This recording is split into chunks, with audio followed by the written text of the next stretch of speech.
book of Acts, first chapter,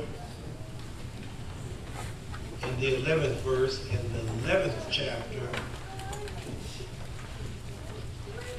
Well, no, the first chapter and the 11th verse, and the second chapter and the 36th verse. And I'll read this. Which also said, ye men of Galilee, why stand ye gazing up into heaven?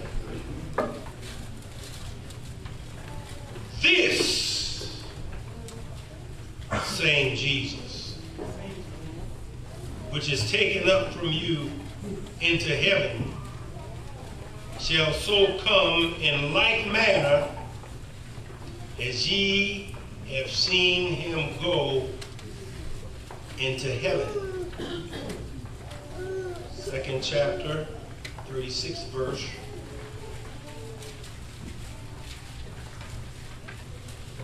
Therefore let all the house of Israel know assuredly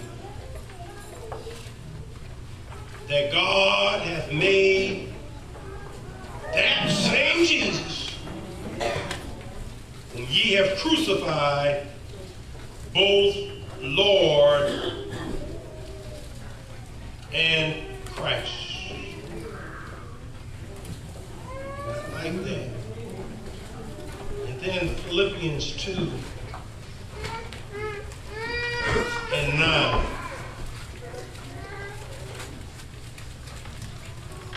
Verse 10. That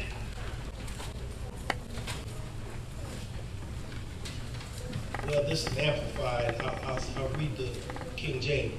That at the name of Jesus, every knee should bow, of things in heaven and things in earth and things under the earth, and that every tongue shall confess that Jesus Christ is Lord, to the glory of God the Father. Every tongue.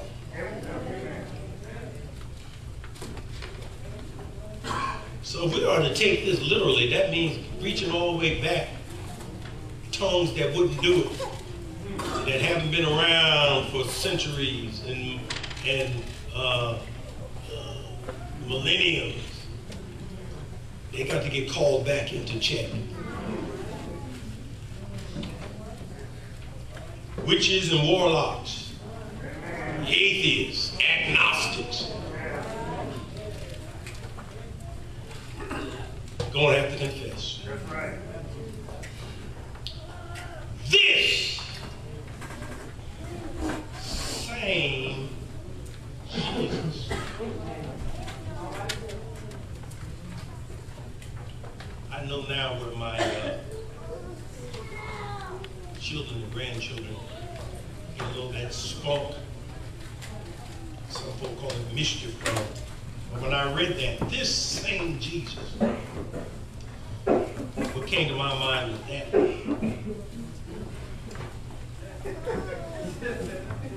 That, right, that. This same Jesus. There was a whole lot of Jesuses back then. Back then, Jesus was a common name like John is today. There was a whole lot of Jesus. But emphasis was put on this Jesus. One of my fine preachers called me the other day and asked me a question, wanted my counsel on something, and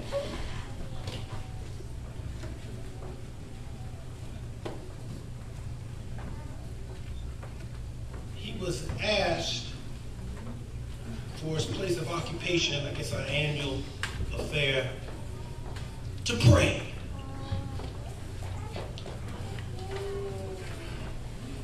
Then he got a communication after he agreed to it, a communication.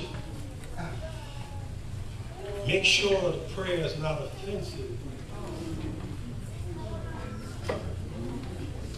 Don't want to disturb nobody there.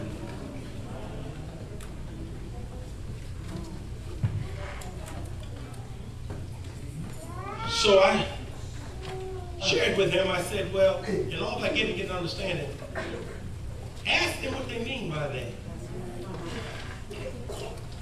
Because if you happen to pray in the name of Jesus, let's don't beat around the bush, let's get to the heart of the matter. Okay? If this issue is coming up because the name of Jesus, well, maybe you got the wrong man. Pray.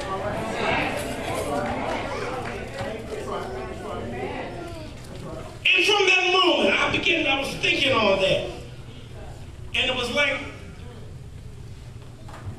I had a mental massage. I was just thinking about that thing. I said, Now, the world don't have no problem with the word Messiah.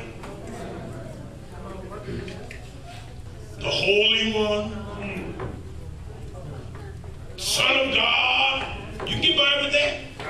Even Christ. But something about the name Jesus.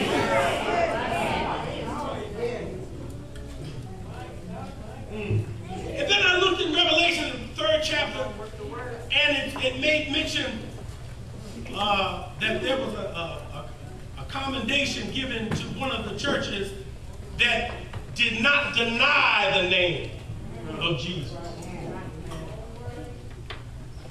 Now, I know we're living in a day, they talk about being politically correct and all this ecumenical stuff, you know, we all blending this stuff together, but some things just can't blend.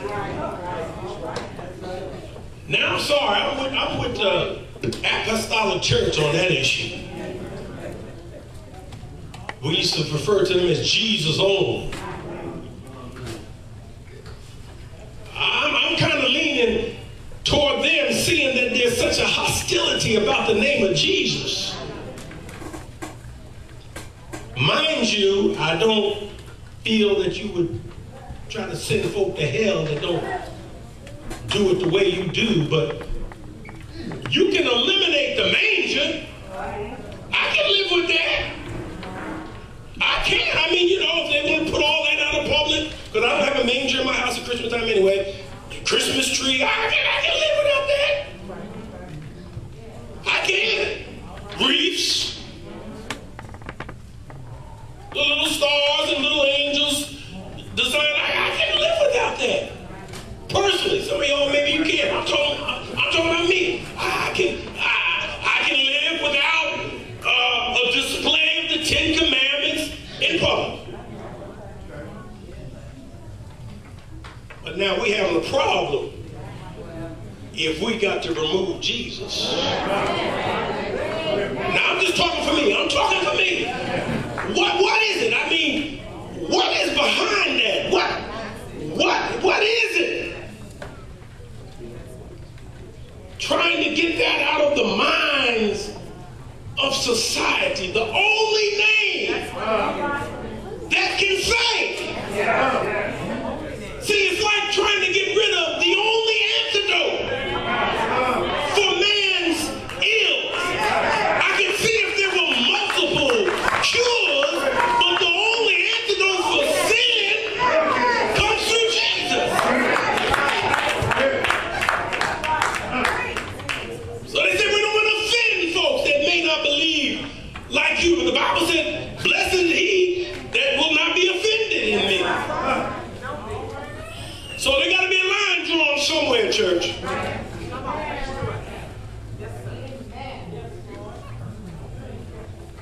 And if the preacher gave him good counsel, I don't even want to